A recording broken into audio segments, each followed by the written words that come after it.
nanti outputnya muncul, dan yang kedua adalah muncul merubah atau mengkonversi nilai deskripsi tersebut menjadi sebuah angka. Di tabel kedua digunakan adalah versi hasil deskripsi.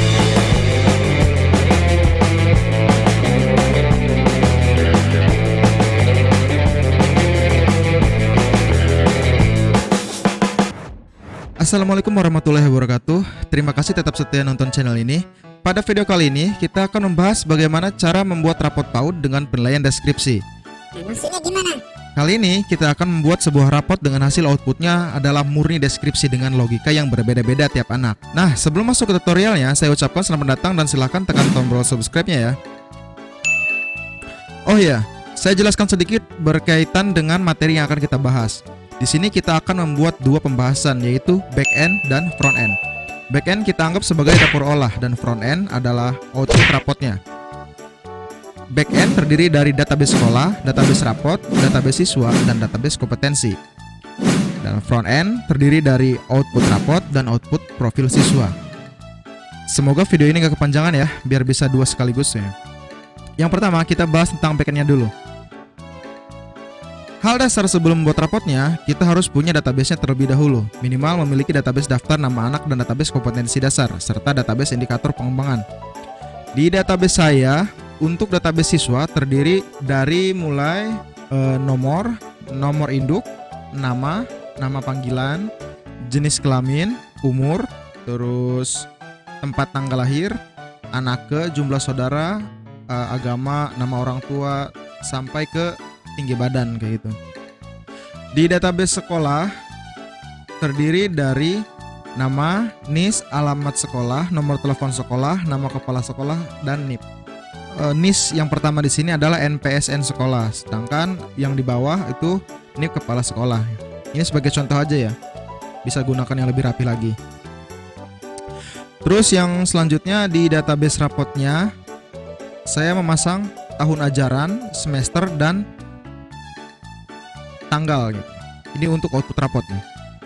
Kemudian selanjutnya di database kompetensi itu ada 6 kompetensi. Yang pertama nilai agama dan moral, fisik motorik, kognitif, sosial emosional, bahasa, dan seni. Di nilai agama dan moral mempunyai indikatornya. Yang pertama dari agama, indikatornya mengetahui bahwa dirinya ciptaan Tuhan dan sebagainya. Saya siapkan 10 slot dari masing-masing indikatornya. Dari mulai agama saya siapin 10 slot. Dari moral saya siapin 10 slot. Saya standarin 10 slot semua untuk indikator-indikatornya. Nah, fungsinya indikator pengembangan di sini maksudnya apa? Ini adalah hasil deskripsi rapotnya akan berubah jadi seperti ini. Nah, jika belum memiliki database-nya, silahkan buat terlebih dahulu ya. Kemudian tahap selanjutnya kita buat 2 buah sheet ya. 2 buah sheet ini yang terdiri dari sheet penilaian dan sheet proses penilaian. Tujuan dari sheet penilaian di sini adalah tempat kita menginputkan nilai deskripsi anak.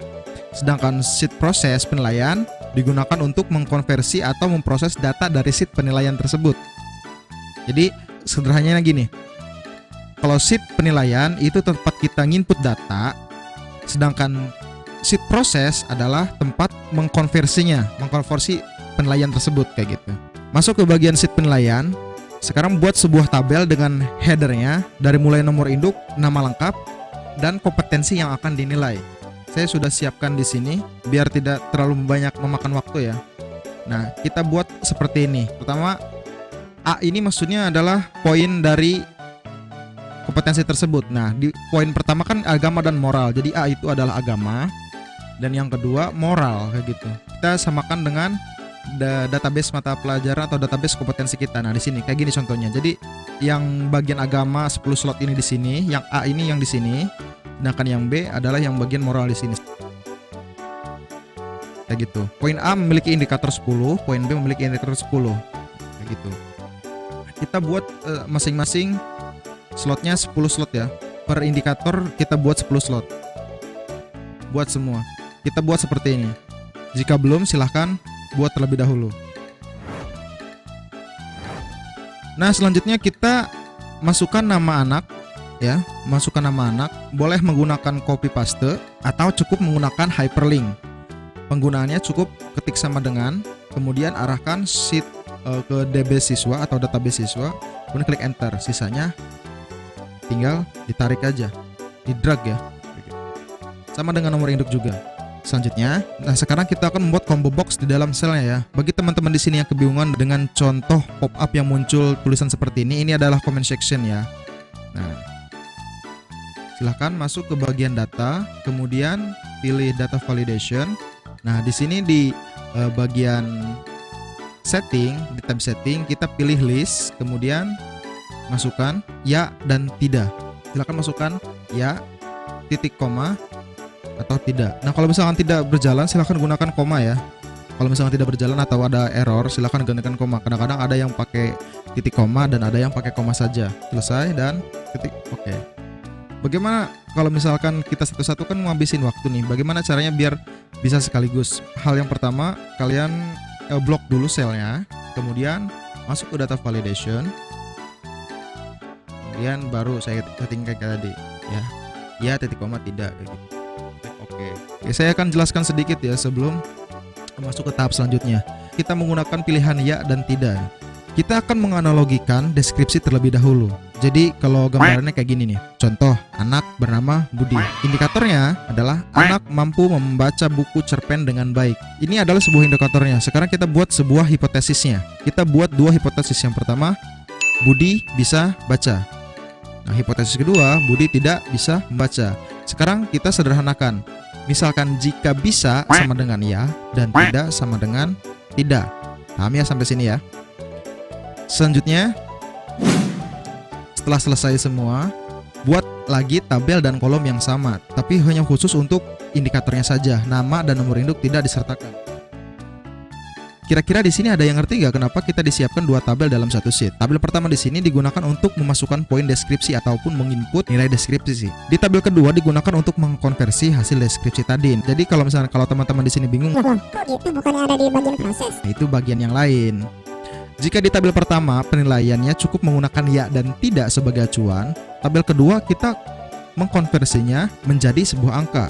Ya kita anggap sebagai 1 dan tidak kita anggap sebagai 0. Kita gunakan rumus if ya. Buat dulu sama dengan pilih K1, kita samakan dengan K1. Terus kita buat rumus jika sama dengan ya maka 1 poinnya. Kalau misalkan ya akan artinya 1. Nah, jika tidak maka 0. Kayak gitu rumusnya. Sisanya cukup drag aja ya. Sisanya drag aja semua. Jika sudah silahkan rapihkan terlebih dahulu ya. Lapihkan terlebih dahulu. Saya anggap sudah selesai. Kita masuk ke bagian selanjutnya. Kita masuk ke bagian proses penilaian. Kita buat lagi sebuah tabel mirip dengan sheet penilaian. Terus kemudian sama dengan kayak yang tadi ya, kita hyperlinkkan lagi ya, hyperlinkkan lagi. Nah, di bagian di sini di bagian proses kita fokusin langsung ke indikator bukan ke bagian ya atau tidak, tapi kita masukkan ke bagian hasil kompresan tadi yang bukan yang ya dan tidak ya, tapi antara 1 dan 0 kayak gitu. Sudah kan? Oke. Kalau misalkan sudah, silahkan semua di drag. Gak usah tulis satu-satu, cukup buat satu kemudian drag dari kiri ke kanan kayak gitu. Nah, tujuannya apa saya pisahkan ini? Tujuannya adalah agar tidak berat memprosesnya ya. Ya, dan kedua ya biar rapi aja gitu. Jadi biar kalau ada masalah tidak terlalu repot untuk mencarinya. Selanjutnya buat sebuah tabel. Tabelnya seperti ini.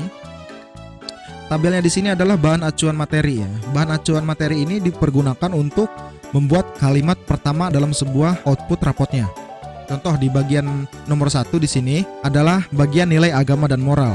Yang kedua fisik dan motorik, sampai nomor 6 itu bagian seninya. Saya buat deskripsinya, alhamdulillah anak sudah bisa untuk. Nah, cukup. Jika kurang paham nanti kita lihat hasil akhirnya. Intinya ini adalah sebuah bahan acuan materi, kalimat awal ya, kalimat awal dalam rapotnya untuk front end nanti. Nah, setelah itu kita akan mengkombinasikan atau menjumlahkan dan membuat kesimpulan dari hasil inputan teman-teman yang tadi.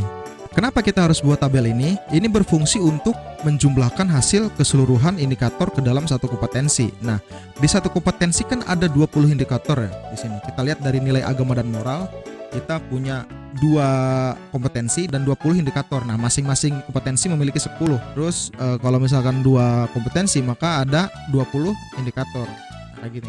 Di sini di sel ini kita akan menjumlahkan dan membuat sebuah kesimpulan dari hasil 20 sel tadi menjadi satu kayak gitu.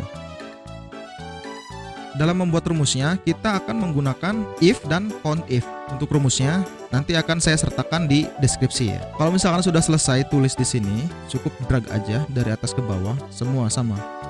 Bagian back end sudah selesai. Nah, kita masuk ke bagian front end-nya. Bagian front end silahkan buat sebuah sheet dengan nama rapot setting seperti ini. Settingnya seperti ini ya. Nah, setelah setting seperti ini, kita masuk ke bagian formulanya. Nah, formulanya kita akan menggunakan formula VLOOKUP kayak gitu. Rumusnya juga nanti akan saya masukkan ke deskripsi untuk memperpendek aja ya, untuk memperpendek biar tidak terlalu menghabiskan waktu. Nah, selanjutnya di bagian profil siswa. Nah, profil siswa tidak jauh berbeda dengan rapot ya, masih menggunakan VLOOKUP kayak gitu, VLOOKUP. Anda cukup membuat desainnya. Kalau saya prefernya desainnya kayak gini ya. Nah, ini adalah hasil aplikasi yang sudah saya rapikan dan sudah saya selesaikan ya. Jadi teman-teman di sini silahkan unduh sebagai bahan belajar ya, dan pergunakan dengan baik ya. Tapi jangan dijual belikan ya, karena saya nggak jual beli software ya. Ini hasil outputnya. Saya menggunakan home ya dengan fitur ya hyperlink ya kayak gitu, biar terlihat kayak software aja gitu. Nah, terima kasih sudah menonton. Jika suka video ini silahkan like dan kemudian bagikan ke teman-teman kalian. Nah, biar teman-teman kalian juga bisa belajar bareng di sini ya. Terima kasih. Tunggu video-video selanjutnya ya.